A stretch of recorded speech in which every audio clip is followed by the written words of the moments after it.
Kementerian Haji dan Umroh menetapkan kuota haji reguler 34 provinsi setelah masa tunggu haji diseragamkan menjadi 26 tahun. Penyesuaian ini berdampak pada berkurangnya kuota jemaah haji Sumatera Selatan dari 7.012 menjadi 5.895 orang. Meski terjadi penurunan, pelaksanaan haji di Sumsel dipastikan tetap berjalan lancar.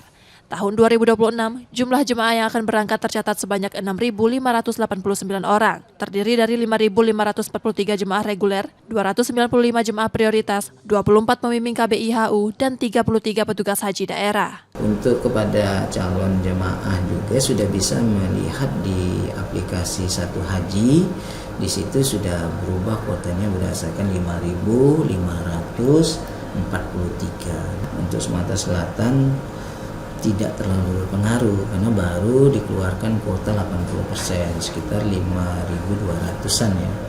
Nah, sedangkan kuota kita yang dikeluarkan adalah 5.543, artinya ada penambahan. Sosialisasi perubahan kuota terus dilakukan. Sementara jumlah kloter asal Sumsel diperkirakan sebanyak 16 kloter menyesuaikan kapasitas penerbangan. Muhammad Reza Pahlavi, Kompas TV, Palembang, Sumatera Selatan.